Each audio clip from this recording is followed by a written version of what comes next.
Irene.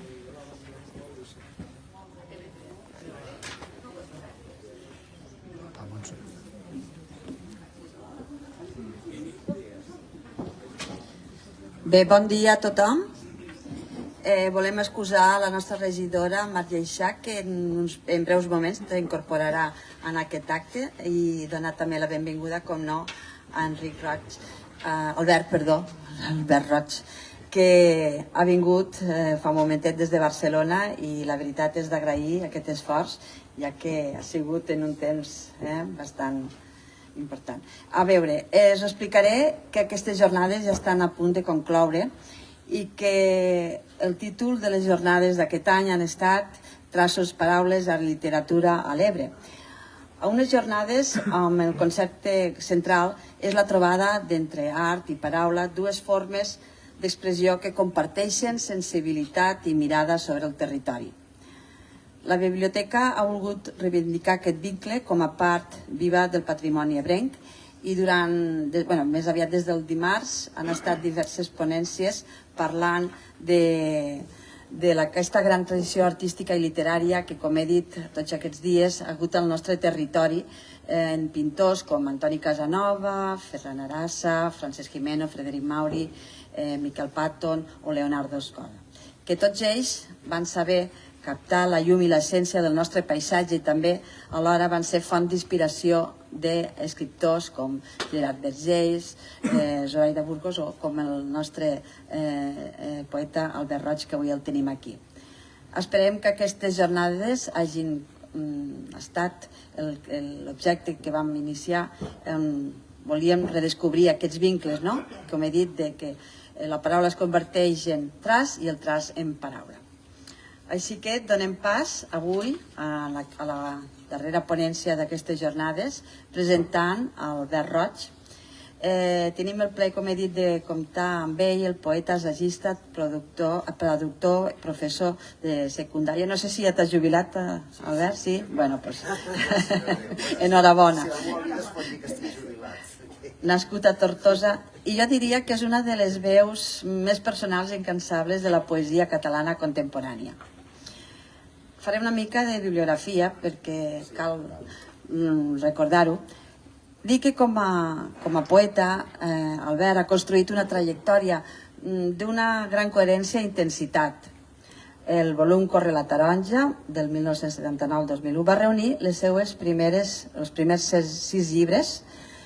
Després va arribar l'Encesa, un altre llibre, el 2007, La tempesta, el 2011, que va ser Premi Jocs Florals de Barcelona i també ha estat traduït al francès, Els ulls de la gosa, poesia, de 1979 a 2019, i el seu darrer llibre, no sé si després ell ne voldrà parlar, és un llibre de poemes que ha presentat fa poc i que porta per títol Fer negre.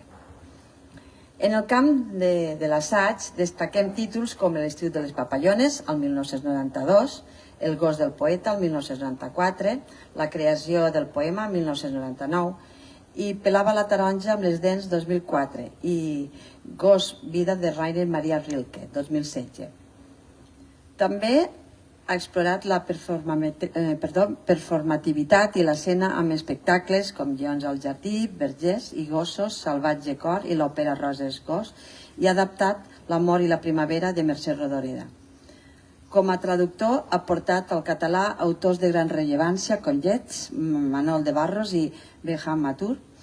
Ha col·laborat igualment amb músics com Carles Santos, Cristo Motier i Marc Egea en un diàleg constant entre poesia i música.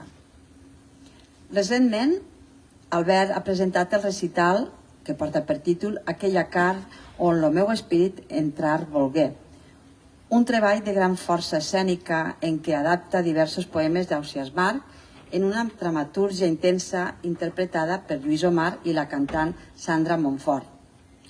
L'espectacle, que combina declamació, orgue i música electrònica, explora la tensió entre desig i mort i ha estat un dels grans encerts del Festival Clàssic. Avui precisament ens acompanya per parlar-nos d'un tema que travessa bona part de la seva obra i del seu pensament, la relació entre poesia i pintura, un territori que Albert ha explorat en profunditat i que connecta plenament amb l'eix d'aquestes jornades. Així que és un honor presentar-los al Albert Roig i endavant. Moltes gràcies. Gràcies.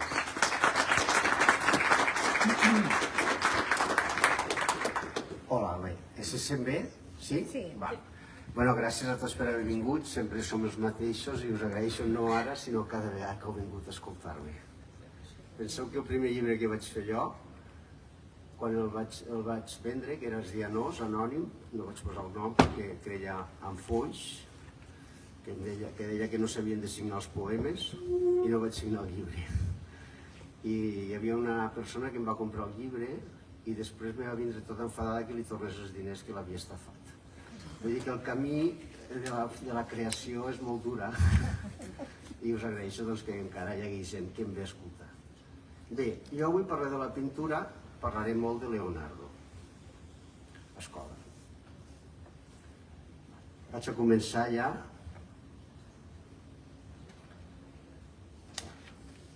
Bé, els llibres meus, Els ulls de la gossa, explico la meva vida, i a Fer Negre, aquest que acabo de publicar, al final, parlo molt de quan jo era minut i anava al Centre del Comerç a veure l'exposició de Ferran Arassa. I com m'impactaven aquells olis i aquestes pintures que crec que a tots els tortosins que han vist aquesta obra ens han impactat. Llavors, per parlar de pintura, ja comencem a parlar del Ferran Arassa, perquè crec que també Leonardo Escoda i son pare, tots venim d'aquest Ferran Arassa pintant aquest paisatge. Ara, quan va sortir el llibre aquest, el Ricard Martínez me va enviar una foto de Pollença que tenen un Ferran Arassa. L'altre dia vaig anar a casa de Xavier Lloberes, hi havia també un Ferran Arassa que és de Reus. O sigui, gent de Reus, gent de Pollença, gent que estima la pintura, tots tenen un Ferran Arassa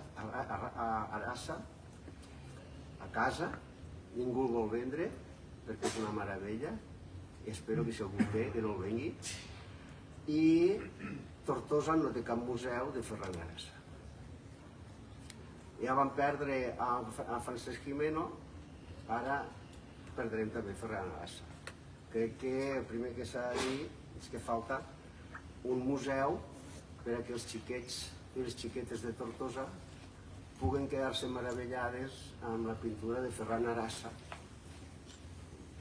i entendre que la pintura, a part del paisatge, que és el fonament, la pintura és matèria.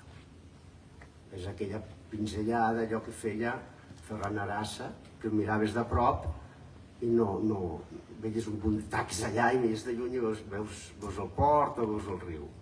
D'acord? Això és el primer que... Vull dir, el primer que vull dir és que el fonament d'aquestes terres nostres, aquestes terres són una diòcesi que va des de l'Ametlla fins a Morella, on tenim un parlar genuí i divers que ens ha fet a tots, i a mi m'ha fet poeta, perquè jo anava aquí al Josepets, i allí hi havia els interns, hi havia el de l'Ametlla, el de la Cava, el d'Ulldecona, i cada un tenia un parlar tan diferent i tan bonic que aquesta música és la que et fa poeta i el que fa entendre el que és una llengua. I tots tenim el riu, el mar i la muntanya. I tots tenim un pintor que era el fundador d'aquest paisatge, el que ens fixava aquest paisatge, que era el Ferran Arassa. I això, anaves al Centre del Comerç i tenies aquell quadre tan meravellós que jo el veia quan era adolescent, que anàvem allà a fer una Coca-Cola, veies allò. Veies aquell quadre i entres a l'Ajuntament i també tenim... Bueno, ara està al museu, no? Però hauria d'haver un museu que fos Ferran Arassa i després els altres pintors que tenim. Leonardo, el que faci falta. Però Ferran Arassa hauria de ser, per entendre'ns, el fonament. I allí explicar no només el que és la pintura, sinó també el que és aquestes terres, el que és aquesta llengua. Això crec que està claríssim, i si fóssim a Girona o a Vic ja estaria fet aquest museu. Perquè som pintura, i som, doncs, cala, llengua i muntanya, i doncs aquest cala, llengua i muntanya vol dir pescador, caçador, pagès i pescador. I això vol dir menjar i festa. Això és el que som, o hem sigut fins ara. Si no estimem la llengua ja no serem res. Bé, llavors jo tinc un poema dedicat a Arassa que parla de la tossa de la reina. Li diem la tossa de la reina, però jo tinc un amic que és un savi, que es diu Cardona, Toni Cardona, i l'altre dia caminant pel port em va dir que no es diu, o sigui, abans no es deia la tossa de la reina, se diu la tossa de la cara morta, que és molt més bonic i molt més real. Què és això d'una reina? Per què volem una reina? O sigui, la tossa de la reina és la infància. A la infància, quan ets minut, et diu la tossa de la reina, però quan ja arribes que saps el que és l'amor i el sexe, t'han de dir que això no és la tossa de la reina, és la tossa de la cara morta. Allà hi ha una senyora morta, o un home mort, amb les mans allà. Llavors, jo vaig voler fer un poema que expliqués aquesta muntanya, aquesta cara morta. Vaig començar el poema, i quan comences un poema, tenim present a Arassa, primer tens la imatge de la muntanya i els núvols i el cel, però amb la imatge no en tens prou perquè has de tancar el poema. I el poema no l'he tancat fins fa 2 anys, aquí. Aquest poema va començar, tinc un munt de versions, si comenceu a mirar, aquest poema és el poema de la meva vida, perquè és el paisatge, això que estic parlant, és Arassa. Però clar, primer el dedico a Arassa, la primera versió, la segona li dedico a ma mare, perquè és la llengua i tal, i l'última li dedicaré a Zoraida, perquè és la que ha pintat el paisatge. O sigui que quan s'ha tancat, quan ja ha sigut la cara morta, i el poema parla, ara, al final ha tingut un sentit, perquè tu vas tenint imatges, però no té sentit fins que ens morim gairebé la vida, ni el poema gairebé.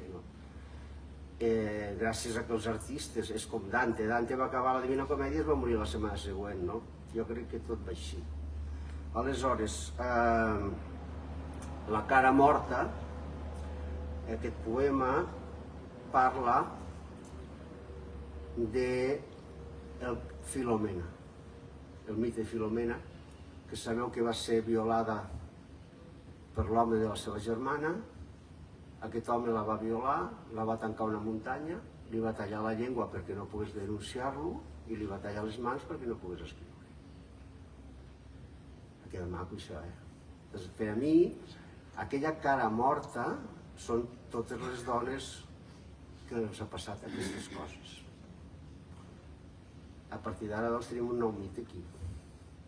Després, per exemple, vaig estar mirant per a trobar aquest poema, el que vaig fer també és llegir molta cultura popular. I vaig trobar una llegenda molt maca que hi ha a Lleida, als Pirineus, que és una noia del poble de la Seu, que la casen amb un masover, com si diguéssim, és com si una noia de Tortosa, la casen amb un masover que està al port. I llavors la seuen damunt d'un ruc, però com les asseien abans, anava com de costat, amb el ruc, tic-tic-tic. Ella, la noia, la llegenda explica que la noia no es vol casar, però la casen, i quan va pujant cap a la muntanya, es tira i se suïcida. Jo veig una noia al Portell, que és la que s'ha tirat allà. Perquè al veure com enyorarà els pares, com enyorarà la ciutat, la noia no ho suporta. I això aquí tindríem també tot Solitud, tota la literatura catalana, dels préstecs, tota aquesta literatura. O sigui que tot això, per exemple, en un poema, mireu si podria... Encara podria seguir, però ara ja ho deixaré perquè anem a parlar de la pintura. Però dins un poema podem parlar, o un poema meu jo podria explicar 1000 coses de totes les versions, com han començat a Marassa, hem acabat aquí, i a més tinc present tota la poesia de Zoraida, del paisatge, tot el que demora el paisatge. Vale. Ha quedat clar tot això? I el més maco de tot això d'Arassa és que és pleinerista, o sigui, ell agafa i està aquí a la Simpàtica i es posa davant allà a la Suda, es posa a pintar cada tarda amb el cavallet al carrer, es posa a pintar directament el paisatge, no està tancat a l'estudi pintant, que també ho pot fer ell, segurament també estava, però ell és pintar al carrer. Quan jo escrivia poesies es va posar de moda la poesia de l'experiència i era la Cambra de tardor de Gabriel Ferrater, on els amants sempre fan l'amor a la cambra, tancats. Jo vaig dir, no, doncs jo faré una poesia en què els amants fan l'amor a la platja, al prat, al bosc, al costat d'un riu, per ser pleinerista, perquè la natura i l'harmonia de l'home amb tota la vida. Tot això és el que m'ha donat la pintura. Ara ja, doncs, he fet la reivindicació del Museu Arassa, que esperem que el tinguem un dia, amb el Leonardo al costat, Escoda. Bé, aleshores, ara anem a parlar ja de Leonardo Escoda, d'acord? Amb Leonardo, com sabeu, vam fer aquesta revista, la TD, ja ell feia la part dels artistes, m'ensenyava a mi quins eren els artistes, i jo me n'anava a veure els ballarins, els poetes i tot això. Bé, llavors, jo anava, en Leonardo ja es vam conèixer una cosa que era un tren que anava de Barcelona, parlo del passat, quan Barcelona i Tortosa estaven units, Tortosa era una cosa important. Era el centre de València, Saragossa, i tu agafaves l'express aquell, posaves un departament i llavors allà hi havia unes converses, no? I un dia vaig conèixer un noi que estudiava Belles Arts, que era el Leonardo, que era de l'edat de mon germà, i es van fer molt, i es van conèixer el tren, però per casualitat, perquè el tren es va quedar aturat a l'Ametlla de Mar, no sé si 2 hores o així. Llavors, Leonardo i jo vam començar a parlar. Coses que passaven abans, no? I allí es van fer molt amics. I Leonardo em va dir que ell pintava l'escorxador bous. I em va dir, però jo no pinto bous. Què vol dir jo no pinto bous?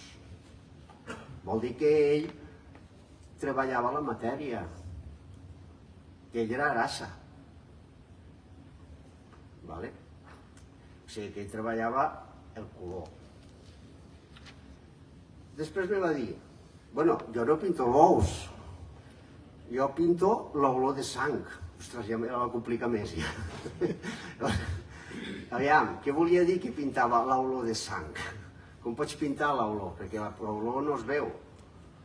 Això volia dir que ell era pleinerista, que ell anava a l'escorxador a pintar el bou en directe i sentia l'olor de sang, perquè ell volia barrejar l'art amb la vida.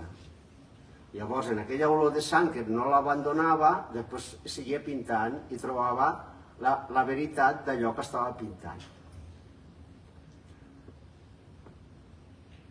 Així que anava per a pintar, necessitem primer la part matèrica i després l'experiència, que això.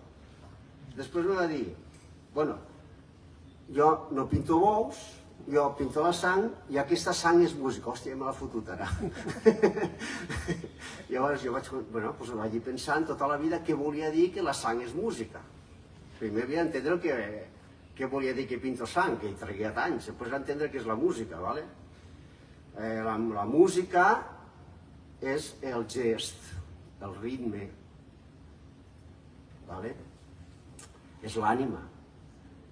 O sigui, tenim la matèria, tenim l'experiència i tenim l'ànima. Encara hi havia més complicació.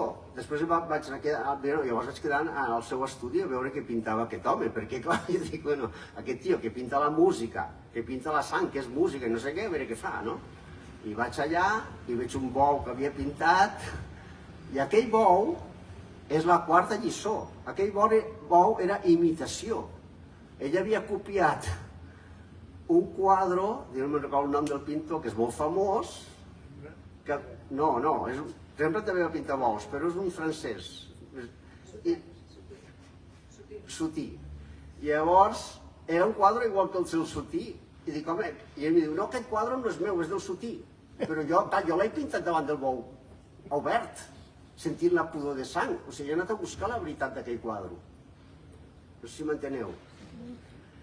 O sigui que aquella còpia s'havia convertit en vida perquè ell havia pintat el quadre que li havia agradat d'un bou. Diu, jo he vist un bou escorçat, doncs ara vaig a veure com s'escorça un bou. Me poso l'escorçador de Tortosa i vaig intentar, primer començo des de la imitació del quadre, i llavors va fer tota l'evolució d'anar sortint d'allà a trobar la seva personalitat, el seu quadre. I aquí és on comença la creació de tots els artistes. Primer fem una imitació i llavors en la nostra experiència anem a anar més enllà. Llavors, hi havia entès algunes coses de com anava Leonardo. Després, doncs, el quadre i la poesia és imatge.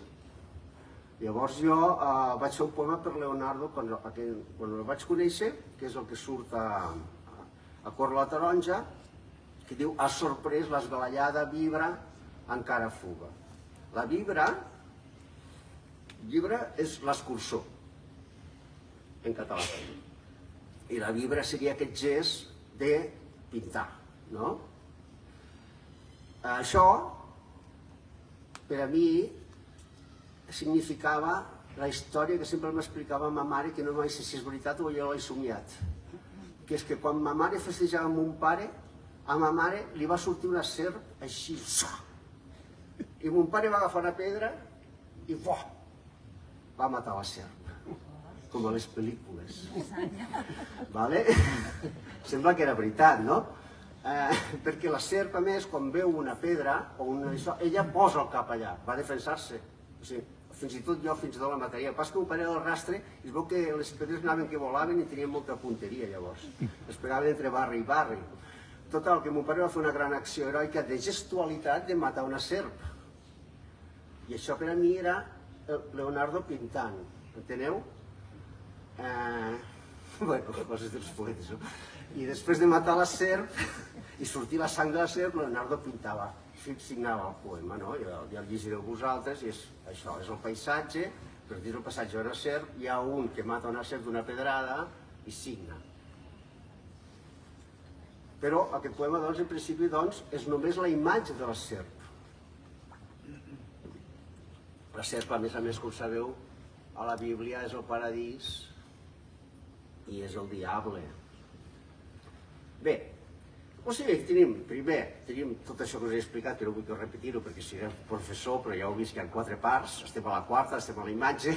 Un cop en tenim la imatge, què necessitem? Doncs necessitem la llum. Si la poesia no té llum, si el quadre no té llum, no és res. Si una persona, un actor no té llum, o una dansa, la llum és tot. La llum surt quan ajuntem 2 colors amb una estructura i una composició i un moviment que crea llum. És la col·lisió de 2 coses essencials, 2 paraules juntes fan llum.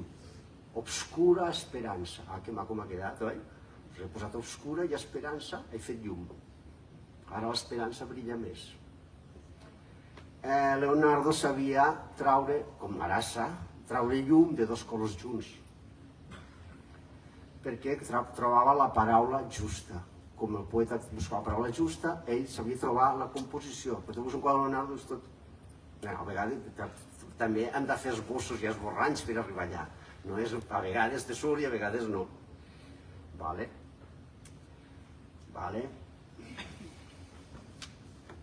Llavors, després de la llum, ve la forma.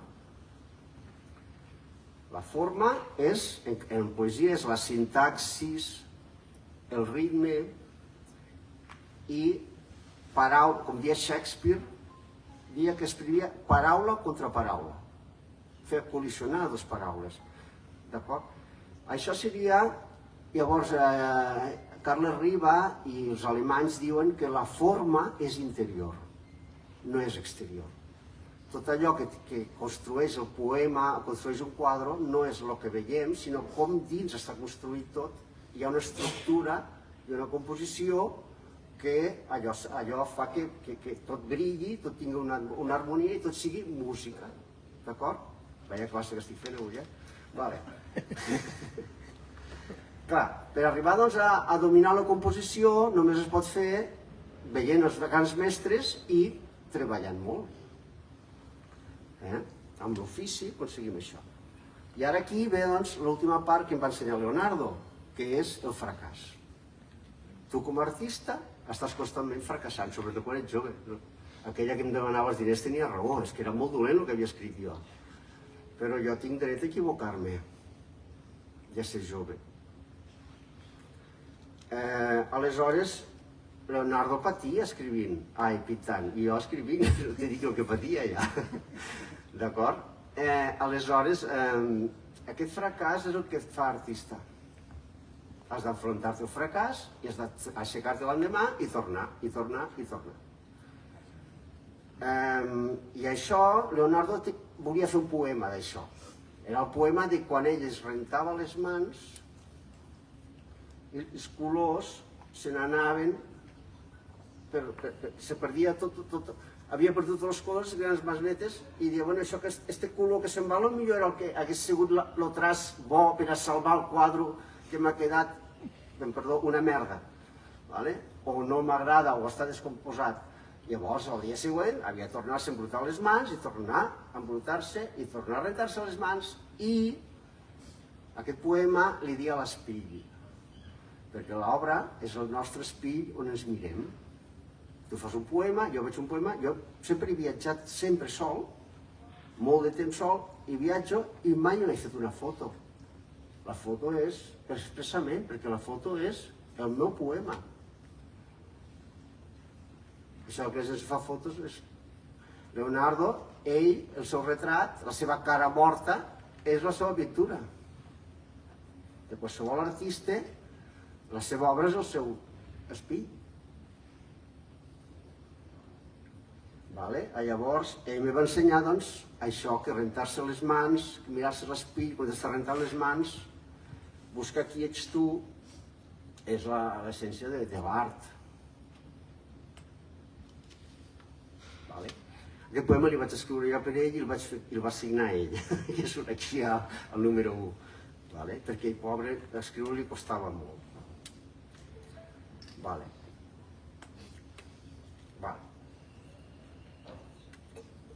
L'espill, quan jo ja em miro l'espill i veig el meu quadre i em veig la meva cara, i veig el quadre i veig la meva cara, és quan comença la part més dura de la creació, que és l'autoreflexió.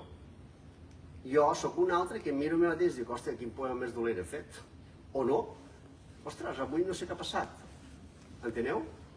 I això és així sempre. Ser l'altre espill. Anem ara a acabar perquè potser ja no sé, és que no sé si tinc... Llavors, l'altra qüestió, els colors. Leonardo pintava els colors del dolor. Quins són els colors del dolor? Són, això m'ho invento jo, però... Com que soc poeta, com deia l'Enric Herol, dius que el vers diu el que vol, diu el que vol, digues que soc poeta, no? Tu ets un científic, ets un filòleg i has de dir el que toca al professor d'universitat, però jo no ho soc. Els colors del dolor són el blanc, el negre i la sang. I ja està. Leonardo pintava en blanc, a l'última obra era molt blanc, i l'anterior al blanc, primer va començar amb la sang dels bous, va passar als negre i va acabar amb el blanc. Ja està. Això seria la base, més o menys.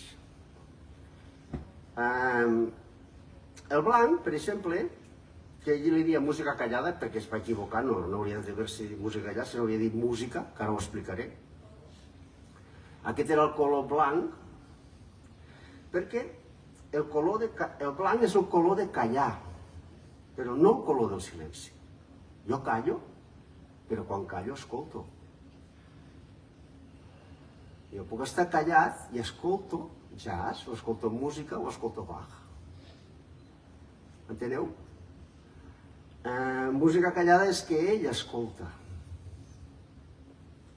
però calla, també. Escoltar, quan escoltem, sentim dues coses, o un crit o un cant. Si sento un crit, el meu gest serà diferent. Si sento un cant, serà diferent. Quan parlo de Filomena, jo dic Filomena perquè soc tan culte que ho dic en grec. Quan parlo de Filomena, clar, Filomena què li fa el cabron aquest que la viola?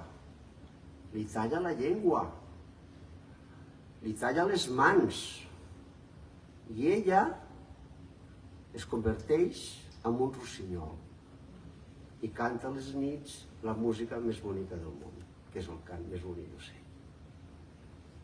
O sigui, per arribar al cant hem de passar pel crit.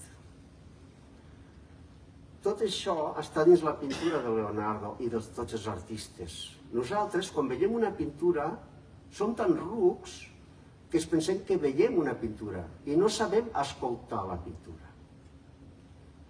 Tu vas al museu del Louvre i et trobes el quadre més animal de tots, per exemple, que és el de la Croix, que hi ha aquell senyor allà al Larén que estan a punt de matar un cavall blanc, estan degollant a totes les concubines despullades allà, i el tio està allà mirant-s'ho com maten a tots perquè no vol que caiguen les seves concubines en el seu cavall a mans de l'enemic i els sacrifica abans.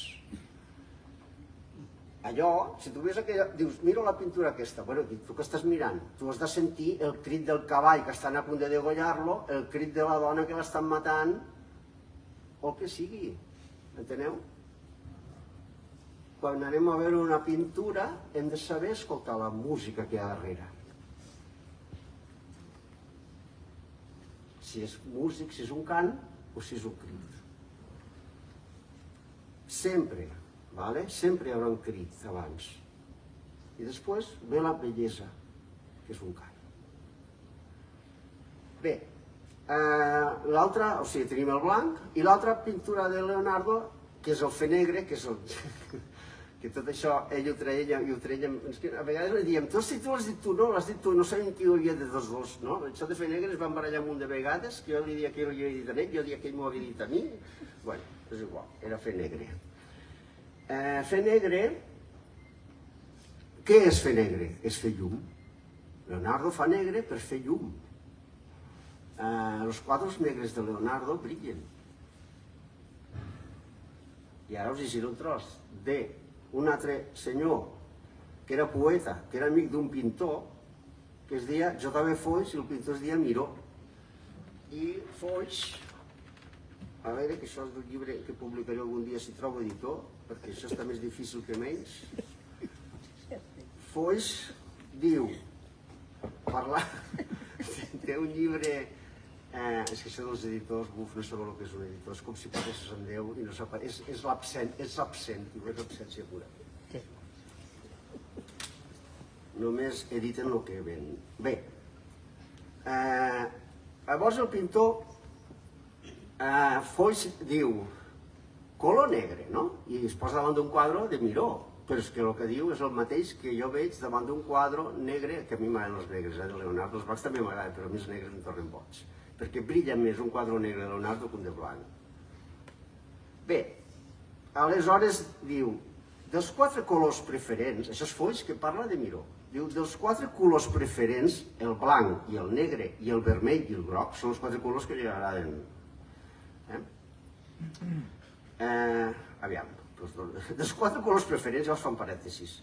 El blanc i el negre i el vermell i el groc és el negre enfront del parer de molts que sostinc que els conté virtualment tots. El negre conté tots els colors. Puisque, és que això puisque és bonic, però ja sabeu què vol dir, ja que.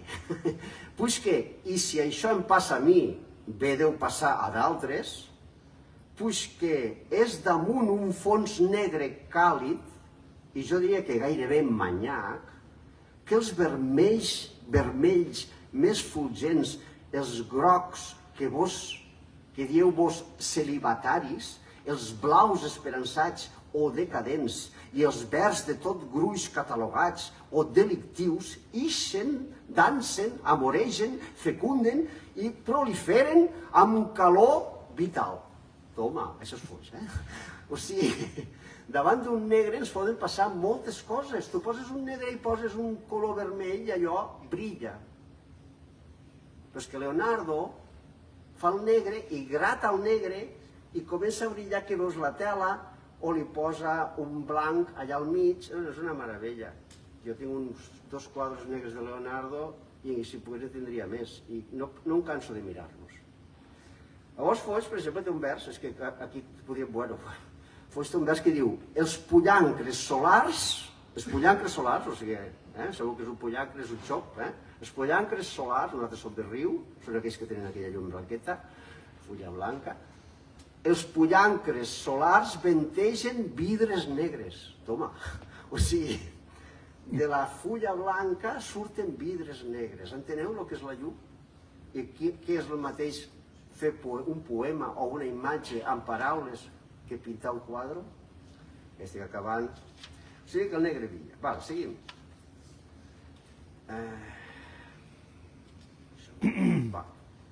Quina hora és? Quanta estona fa que parlo? Tens temps. Quina hora és? Menys quart. Tenim 15 minuts, no? 10. Tampoc no vull ser pesat, que quan començo a parlar soc terrible, us aviso.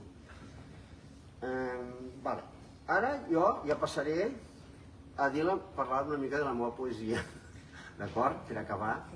Podria seguir Leonardo, Bueno, aviam, una altra cosa, Os del vent, va, aviam.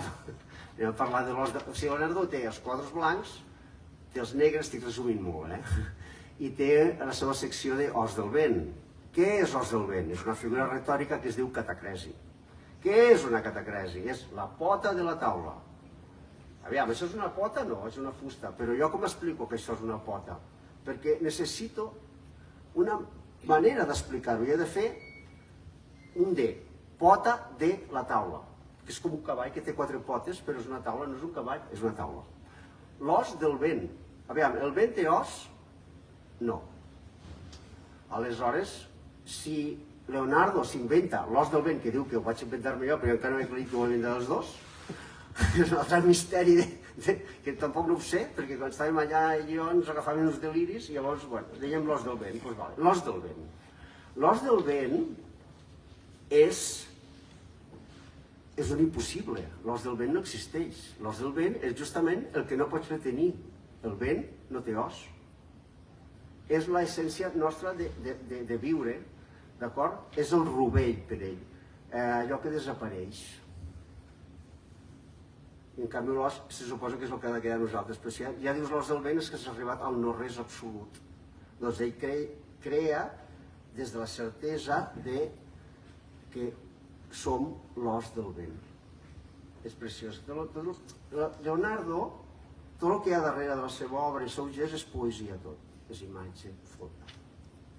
Bé, i ara ja passem a Albert Roig, vaig llegir una poesia meva, que m'ho mereixo. Bé, jo vaig escriure, el meu primer llibre es deia Corre la taronja. Hi ha un verb català, que no sé si castellà el té, perquè aquesta l'altre dia ho pensava, dic, no ho sé, ja no sé si sé castellà o no, però que es diu encetar. Encetar és un verb preciós. Em sembla que no està en castellà, no el tenen. És comenzar, no. Vaig estar mirant, no l'he trobat de cap manera. I hauríem de mirar a les llengües del món si tenim un encetar. Llavors he estat buscant en català, clar, hi ha una animalada, per exemple, Jaume Roig, que per desgràcia jo també dic Roig, com Jaume Roig, que va escriure el llibre de les dones, diu que hi ha dones encetades violades.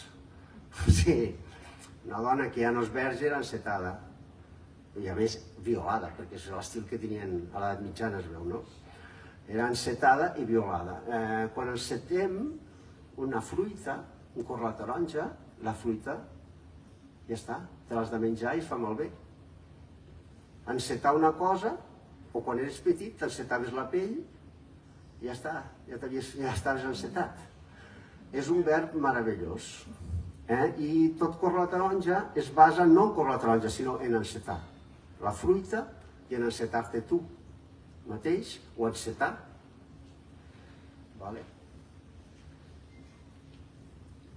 És el camí del coneixement.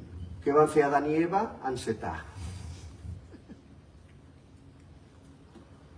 Bueno, això de la Bíblia, si entrem per aquí no acabaré mai, salto el tema. Aviam, que més tinc aquí, que tinc un munt de notes. Llavors, per exemple, us vaig llegir un poema meu i acabaré aquí, perquè si no... Hi ha tantes coses que us volia dir, no me'n recordo ja. Llavors, per exemple, del paisatge, ara us dic unes coses, veus? Aquest llibre que vaig fer amb el Jep Colomer de Vores del Riu és bàsic. Això està al Museu d'Arassa també, aquestes coses, fotos de Jep o tots aquests paisatges que han escrit tots els tortosins i gent d'on sigui, que ara ja també, per sort, la literatura ja no és només de Tortosa, que eren 4, el Vergés, Manolo Pérez i Zoraida Ciro, que ara hi ha escriptors boníssims a tot arreu, a Xerta, a Amposta, on sigui, gràcies a Déu. I aquí jo vaig recollir tot de textos del paisatge amb les seves paraules, clar, tot això és bàsic. Bueno, parem ja, anem a dir el poema i ja està. Com a la Cecília Forejats, a veure si algun dia podem fer-ho amb fotos i tot com Déu mana. I amb tot el recull de tots els textos aquests que hi ha aquí, fet el llibre que seria com si diguéssim del folklore tortosí, però d'Albert Roig. Bé, aleshores, vaig llegir un poema que és llarg, però és el que m'estimo més. Aquest poema, per que entenguem el verb encetar i el que és mirar-se l'espill. És el primer poema que vaig posar aquí, als ulls de la gossa, que obri Corre la taronja. Està dedicat al meu amic Xavier Lloberes, perquè jo vaig tenir la sort de conèixer el Leonardo i conèixer el Xavier Lloberes i l'Andreu Vidal. Ja està, aquí s'acaba la meva història, no hi ha més. I el Blai Bonet, i a Soraya, però això són els mestres que ho siguin, però de la meva edat eren aquests. I Xavier Lloberes em va dir, els poetes d'ara són uns pesats. Fan un poema i comencen a posar cites de T.S. Eliot, cites de Valéry, tot eren cites. I tu, que has de fer, Albert, és un poema que no hi ha cap cita de ningú. Que tot sigui experiència. Dic, ostres, difícil m'ho poses, no? I vaig estar 5 anys intentant fer un poema sense cap cita, que és aquest poema que ara llegirem, que explica un noi que es mira a l'espill. Però què fa l'espill? Clar, és un adolescent de 16 anys, de 17 anys. Què fa? Es mira a l'espill, es posa guapo, es posa la camisa més xula perquè se'n va de marxa. I puja una moto i se'n va por ahí. Fins que es fa de dia. Vale? Això és el tema. Això cal que no hi ha cap referència literària. Això és la vida misma. Se pren un LSD, només li passa això, d'emocionant, i llavors la natura li comença a parlar. Això és el tema. Bé, i aquí el paisatge. El llegeixo i ja està. Llavors l'únic, abans d'acabar de dir això, dir que aquest poema ha sortit aquí, però clar, el primer poema que publico amb el meu nom surt aquí, que és aquest poema. I si mires la primera versió i l'última, bueno, és el mateix poema, l'únic que ha desaparegut la meitat del poema. Vale? Perquè quan ets jove ets més retòric. Vaig llegir un poema. O sigui, imagineu-vos el doble de llarg del que és ja, És un poema dedicat a Xavier Lloberes, que ell me va dir que havia de fer un poema que no sortís cap referència literària. Qui davall la camisa, una mà, de polpa va saber-se, mugró i pèls dolç. I en tova aparença de noia, la cara i la pell, i els arcs vells de les celles, i els cabells llargs, les festes, la pinta alegre i dura, i el pit glabre i la boca oferta, una plata amb figues de coll de dama, i la fruita encesa dels ulls, que com pedres de llamp contra la nit i els pàmpols li eren veu, brisa i saliva, humil ofici en flors desfer-se la verdor i en sigilós cremar de braços sofert, subtil, com un sol, com un cant. I estimes li fan nosa ara. Si parla o saluda, en anar-se'n i va d'esme. Pubescent pausa, així que va girant-se i mira i el cor troba a gust. I quin parla en cada cosa? I el vell llanguí dels puigs i les muntanyes, desfeta i ponent cega llum i els núvols. Adés, als vidres foscos del cel de nit, a cada alè blanc s'aturava jove. Se'n venia als claps d'ombra de les celles, o vaga i romigueres d'aigües tèrboles, nocturna soliguera que els sentits enceta, ulls que ho fan a aroma. Si era oratge i als braços sabia la força, fruita de molla compacta, àcid i abrupta alegria a la recta soltada, a la vespa afanyant-se, amb netes robes festives. I ara què? L'aurora que era, i femenina aroma, contra les fulles totes conspirava, i s'exclamaven despullant-se a l'aire. Que la tan gran aquesta estiva a la mà, pètals sols, pensaments que amb freda mà esfollava, no la pot copsar cap paraula. Tinc 6 i 7 i 11 anys. Res de mi no sé encara. Joia encara embriaga de la terra. Cap disfici, voler o anel. Cap veu. Gràcies.